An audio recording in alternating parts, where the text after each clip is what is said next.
That's Amy. This is Ron, and this is the recap for week 3, part 2, side by side. And here's a quick demo of what we did. 5, 6, 7, and 1, 2, 3, 4. We started with out and in.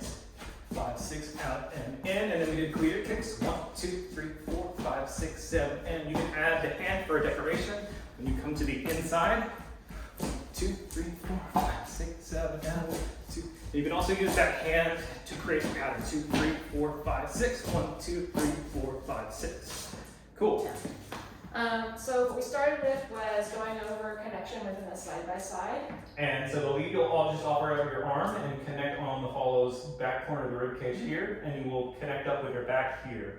No pressure, just offering your arm there. Right, and adjustments as necessary depending on the bodies involved. Follows, while in close, we think about kind of expanding and our bodies kind of going back and away from our leads in this direction. That works in close, but if you're trying to move backwards within side by side, you're going to drag your lead backwards, and it'll make it really difficult for them to drive forward. So yeah, in side by side instead, we're still kind of seeking that general hands location to the side, and it's really just weights over here. Yeah, and I feel that stretch in this hand here. And then for this arm here, we're just trying to create as much connection as possible on the back of this arm. Obviously that's going to be positionally different depending on heights. Key things to not do, like hooking and pushing down on your lead, clenching your lead to you, or clamping down on this arm. All those things are going to make it difficult, if not next to impossible, for your lead to do anything within side by side.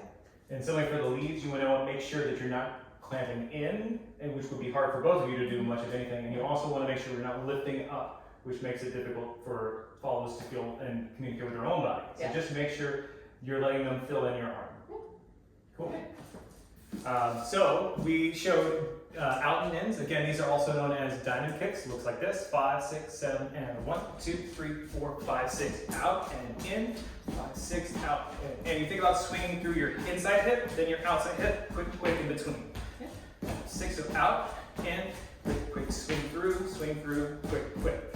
Now, for the leads, you want to, as you're swinging your hip through, you want to open up your arm and allow for the follow to have the same opposing motion as you swing through.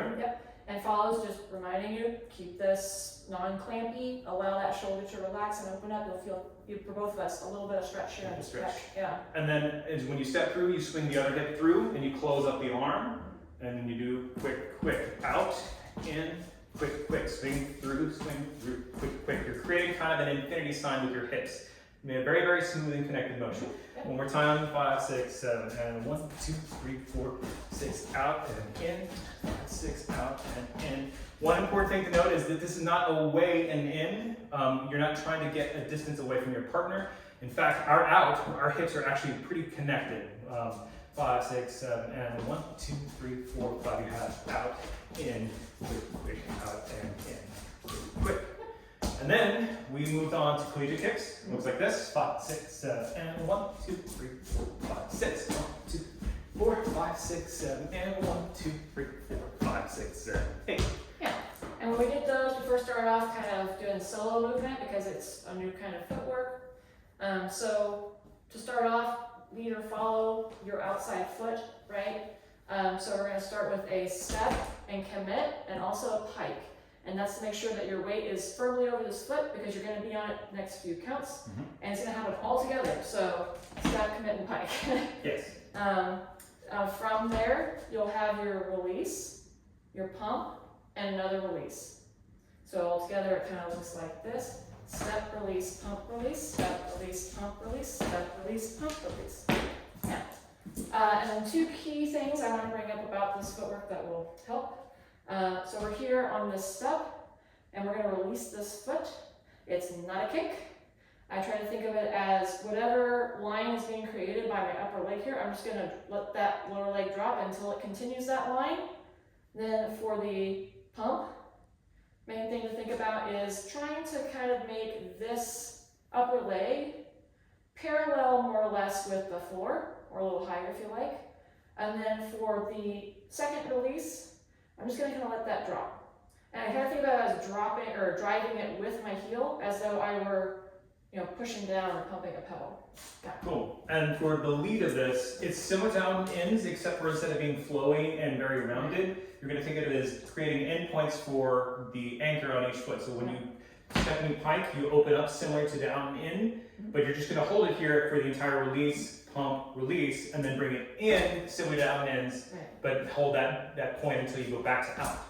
3, 4, 1, 2, 3, 4. So connect it again. This looks like this: 5, 6, 7, and 1, 2, 3, 4, 5, 6. Out, 2, 3, 4, and 2, 4. Out, 2, 3, 4, and 2, 3, 4. And just one more time, you can add in a couple things with this. You can add your hand if the music is particularly fast, or if the connection just kind of, you feel like you might need that to have just something a little extra. 5, 6, 7, and 1, 2, 3, 4, 5, 6, 7, and 1, 2. Then you can add the hand raise on the inside for decoration. 1, 2, 3, 4, 5, 6, 7. And you can also use this to create different patterns that look like this. 1, 2, 3, 4, 5, 6. 1, 2, 3, 4, 5, 6. One quick thing to note is that make sure that you're not trying to force this with your hand. It's just a compression to communicate, hey, something's changing here. Yeah. Cool, that's it.